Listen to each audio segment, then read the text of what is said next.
की वीडियो में हम बात करने वाले हैं आज की क्लास में हम बात करने वाले हैं टैली में कंपनी डिटेल्स पे। ठीक है, कंपनी डिटेल्स में हम तीन चीज़ें देखेंगे, जिसमें फर्स्ट होगा क्रिएट कंपनी, सेकंड होगा शर्ट कंपनी यानी क्लोज करना, और थर्ड होगा सिलेक्ट कंपनी। तो ये तीनों करने के लिए सबसे पहले आपको ये टैली के सॉफ्टवेयर में जाना होता है। और टैली का सॉफ्टवेयर आपको कहाँ मिलेगा, तो ये आपको मिलेगा यहाँ पर। स्टार्ट बटन पर जाएंगे, स्टार्ट बटन पर क्लिक करने के बाद यहाँ आपको मिलेगा टैली ERP9। ठीक है, इसको ओपन कर लीजिए। इसको ओपन करने के बाद यहाँ पर मैं ऑन स्क्रीन कीबोर्ड ऑन कर ले रहा हूँ ताकि आपको मैं बटन्स बता सकूँ कि किस किस बटन का मैं यूज़ करने वाला हूँ। तो मैं ऑन स्क्रीन कीबोर्ड का यूज़ करने वाला हूँ आपको दिखाने के लिए। तो ये ऑन स्क्रीन कीबोर्ड है। यहाँ पर मैं कुछ बटन्स आपको बताने वाला हूँ। तो जिसमें सबसे पहला बटन है एस्केप बटन। एस्केप बटन का यूज़ होता है बैक करने के लिए। ठीक है, जबकि जो अप एरो की होती है वो ऊपर जाने के लिए होती है, डाउन एरो की नीचे जाने के लिए, और राइट के लिए, और लेफ्ट के लिए। ठीक है, और एंटर बटन का यूज़ होता है एंटर करने के लिए। तो आपको अगर यदि बैक जाना है तो आप यूज़ करेंगे एस्केप बटन का। एस्केप बटन, इस बटन को बोला जाता है, ये कीबोर्ड के कॉर्नर में होता है। ठीक है, तो मैं एस्केप बटन का यूज़ करूँगा और यहाँ पे बैक करूँगा 2 बार। इस पर यहाँ पर आपको एक कंपनी दिखाई देगी। तो सबसे पहले तो आप गेटवे ऑफ टैली पहुँच गए। अगर आपको कंपनी डिटेल्स में जाना है या कंपनी इन्फो में जाना है तो उसके लिए एक शॉर्टकट की होती है Alt+F3। तो यहाँ पे मैं अल्टर के साथ F3 प्रेस करूँगा और यहाँ पर कंपनी इन्फो में पहुँच जाऊँगा। लेकिन यदि आप Alt+F3 प्रेस नहीं करना चाहते हो तो यहाँ पर आपको राइट साइड में एक पैनल दिखाई देगा जिसमें लिखा होगा कंपनी इन्फो। यहाँ पर भी क्लिक करके आप यहाँ पर जा सकते हैं। ठीक है, तो सबसे पहले मैं आपको बताने जा रहा हूँ क्रिएट कंपनी। ठीक है, जैसा कि मैंने यहाँ पर एक सीक्वेंस बना के रखा हुआ है, create company, shirt company, select company. तो 1 बाय 1 मैं आपको बताऊंगा। तो सबसे पहले मैं बताने जा रहा हूँ क्रिएट कंपनी। तो क्रिएट कंपनी हम यहाँ से क्लिक करेंगे यहाँ पर, और यहाँ से मैं एंटर कर दूंगा। जैसे ही मैं इस पर एंटर करूँगा तो मुझे एक फॉर्म दिखाई देगा। हम इसको फॉर्म बोलेंगे क्योंकि यहाँ पर हमें एक सिंपल सी इंफॉर्मेशन फिल करनी है। तो सबसे पहले आपको मिलेगा डायरेक्टरी के अंदर आपको मिलेगा एक पाथ मतलब सोर्स। यहाँ पर जिससे कि आपको ये पता होता है कि आपका टैली में जो डाटा है वो कहाँ पर जाकर सेव हो रहा है। तो सबसे पहले आपको यहाँ देखने को मिलेगा नेम। उसके बाद आपको देखने को मिलता है यहाँ पे नेम। तो नेम में आपके जो भी कंपनी का नाम हो आप यहाँ पर दे सकते हैं कुछ इस तरीके से। जैसे मैंने यहाँ दे दिया रमेश ट्रेडर्स। ठीक है, इस नाम को देने के बाद मैं एंटर करूँगा। एंटर करते ही यहाँ पर सेकंड पूछा जाएगा मुझसे मेलिंग नेम। तो मेलिंग नेम में भी आप रमेश ट्रेडर्स रख सकते हैं, और अगर आपको यदि चेंज करना है तो चेंज भी कर सकते हैं। नेक्स्ट ऑप्शन इसके बाद आपको मिलेगा एड्रेस, यानी आपकी कंपनी ऑपरेट कहाँ से करती है। तो कंपनी हमारी जहाँ से भी ऑपरेट करती है वहाँ का हम एड्रेस लिख देंगे। जैसे मैं यहाँ लिखने वाला हूँ शॉप नंबर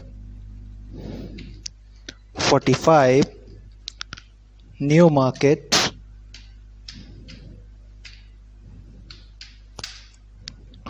ठीक है, और भोपाल। उसके बाद अगर आपको अदर एक और एड्रेस लिखना है तो यहाँ पर ऑप्शन आपको मिल जाएगा। उसके बाद नेक्स्ट ऑप्शन आपको मिलेगा कंट्री। तो कंट्री तक जाने के लिए आप यूज़ कर सकते हो एंटर की का या फिर एरो की का। तो मैं यहाँ फिलहाल एंटर की का यूज़ कर रहा हूँ। और जैसे ही मैं कंट्री पे पहुँचूँगा तो यहाँ पर राइट साइड में एक लिस्ट ओपन होगी, जिसे बोलते हैं हम लिस्ट ऑफ कंट्रीज़। जैसे लिस्ट ऑफ कंट्रीज़ में हम यहाँ पे चूज़ करेंगे इंडिया। तो इंडिया का फर्स्ट वर्ड आता है आई। तो यहाँ पे मैंने आई प्रेस किया तो यहाँ पर जो भी आई से रिलेटेड ऑप्शन होंगे वो आपको यहाँ पर दिखाई देंगे। तो यहाँ से आप इंडिया सेलेक्ट करेंगे और यहाँ पर एंटर करेंगे। एंटर करने के बाद यहाँ पे पूछा जाएगा नेक्स्ट ऑप्शन आपसे स्टेट। तो स्टेट, इंडिया में बहुत सारे स्टेट्स हैं जिसमें से आप कोई भी एक स्टेट चूज़ कर सकते हो। तो यहाँ पर आपके पास फिर दोबारा लिस्ट आएगी और जिसमें से आप चूज़ करेंगे मध्य प्रदेश। तो मध्य प्रदेश को सिलेक्ट किया मैंने और एंटर कर दिया। इसके बाद यहाँ पर आपको दिखाई देगा पिन कोड। तो पिन कोड देना ज़रूरी नहीं है, लेकिन अगर आप देना चाहो तो दे सकते हो। आपको यहाँ पर आपकी सिटी का पिन कोड देना है, तो मैं यहाँ पे सिटी का पिन कोड दे दे रहा हूँ। उसके बाद यहाँ पे कॉन्टैक्ट डिटेल्स है। कॉन्टैक्ट डिटेल्स ऑप्शनल होती हैं, ठीक है। यदि आप देना चाहें तो दे सकते हैं, नहीं देना चाहते हैं नहीं देंगे। लेकिन अगर यदि नहीं देते हैं तो क्या होगा, तो उतनी इन्फॉर्मेशन आपकी कंपनी में कम होगी, ठीक है। तो यहाँ से मैं कॉन्टैक्ट डिटेल्स दे दे रहा हूँ। उसके बाद यहाँ पे मोबाइल नंबर, तो यहाँ पे मैंने एक मोबाइल नंबर दे दिया। उसके बाद एक फैक्स नंबर होगा। अगर आपके पास फैक्स मशीन है या फैक्स मशीन पर आप वर्क करते हैं तो आप यहाँ पे वो देंगे। उसके बाद ईमेल, तो ईमेल आप सभी जानते हैं ईमेल के बारे में, तो मेरे को बताने की ज़रूरत नहीं पड़ेगी। तो अगर आपके पास ईमेल डिटेल है तो आप यहाँ से ईमेल भी दे सकते हैं। तो मैं यहाँ पे जैसे ईमेल दे दे रहा हूँ।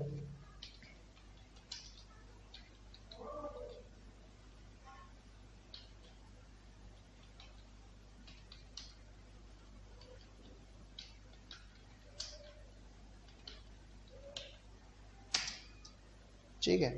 उसके बाद यहाँ पे वेबसाइट का ऑप्शन रहेगा, तो वेबसाइट पे आप दे सकते हैं। नेक्स्ट उसके बाद आता है फाइनेंशियल ईयर। तो अभी फ़िलहाल फाइनेंशियल ईयर चल रहा है। हर साल फाइनेंशियल ईयर स्टार्ट होता है एक 4 को और ख़त्म होता है 31 मार्च को। और हमारी कंपनी भी फाइनेंशियल ईयर के अकॉर्डिंग चलती है। तो जैसा कि हमसे फर्स्ट पूछा जा रहा है फाइनेंशियल ईयर बिगिनस फ्रॉम, तो हम यहाँ पे लिखने वाले हैं फाइनेंशियल ईयर बिगिनस फ्रॉम 1/4/2019, ठीक है। और बुक्स बिगिनिंग फ्रॉम, यानी आपके अकाउंट्स कब से स्टार्ट करने हैं, तो ये भी रहेगा 1/4/2019। एक्सेप्शन केस में आप इसे मई, जून या जुलाई में भी ले जा सकते हो, क्योंकि हमें ये नहीं पता होता है कि हम फाइनेंशियल ईयर के हिसाब से ही हम बिज़नेस स्टार्ट करेंगे या हम बाद में भी कर सकते हैं। जैसे ही फाइनेंशियल ईयर स्टार्ट हो उसके बाद भी आप बिज़नेस स्टार्ट करते हो। यहाँ पर 2 सिक्योरिटी कंट्रोल मिलेंगे, लेकिन सिक्योरिटी कंट्रोल के बारे में हम नेक्स्ट क्लास में बात करेंगे। तो फिलहाल हम इसको स्किप कर दे रहे हैं, मैं छोड़ दे रहा हूँ उसको। उसके बाद यहाँ पे बेस करेंसी इन्फॉर्मेशन, यानी कि आपकी करेंसी इन्फॉर्मेशन आएगी। तो बेस करेंसी सिंबल है हमारा रुपीज़, फॉर्मल नेम रहेगा इंडियन रुपीज़। तो यहाँ पे आपको सिर्फ चेक करना है उसके अकॉर्डिंग। फिर उसके बाद यहाँ पे स्पेसिफिक सिंबल टू अमाउंट, तो यहाँ पे यस एंड नो का ऑप्शन मिलेगा, तो मैं इसको फिलहाल यस कर दे रहा हूँ। तो वाई दबा के आप एंटर करेंगे। Add space between amount and symbol, तो अमाउंट और सिंबल के बीच में स्पेस आ जाएगा। शो अमाउंट इन मिलियंस, तो फिलहाल मैं इसको नो रख रहा हूँ, आपको भी नो ही रखना है, क्योंकि अभी भी आधे से ज़्यादा लोगों के बारे में पता नहीं है कि भाई सिंबल मिलियंस होता क्या है, ठीक है। तो फिलहाल अभी हम इसको नो रखेंगे। नंबर ऑफ डेसिमल प्लेस रहेगा 2, यानी कि जो हम रुपीज़ करेंसी का यूज़ करेंगे, जैसे हम 2000 रुपीज़ .00 लिखा आता है, उसके लिए नंबर ऑफ डेसिमल प्लेस का यूज़ किया जाता है, जिसे हम प्रेजेंट करते हैं, रिप्रेजेंट करते हैं पैसे से, ठीक है। तो यहाँ पर जैसे ही आप इंटर करेंगे और जैसे इसको एक्सेप्ट करेंगे, ये कंपनी बन जाएगी। और जब कंपनी बन जाएगी तो आपको कहाँ दिखाई देगी, ये दिखाई देगी स्टेटस पे। इस एरिया को हम स्टेटस बोलते हैं। यहाँ पर आपको कंपनी का स्टेटस दिखाई देता है, जहाँ पर आप देखेंगे रमेश ट्रेडर्स नाम की एक कंपनी बनी है और यहाँ पे लिखा हुआ है डेट ऑफ लास्ट एंट्री। तो अभी इसमें एक भी बाउचर एंट्री नहीं की गई है, और जैसा कि आप इस एंट्री में इसमें देखेंगे कंपनी में, तो इसमें एक बाउचर एंट्री की गई। आज की वीडियो में हम बात करने वाले हैं, आज की क्लास में हम बात करने वाले हैं टैली में कंपनी डिटेल्स पे, ठीक है। कंपनी डिटेल्स में हम 3 चीज़ें देखेंगे।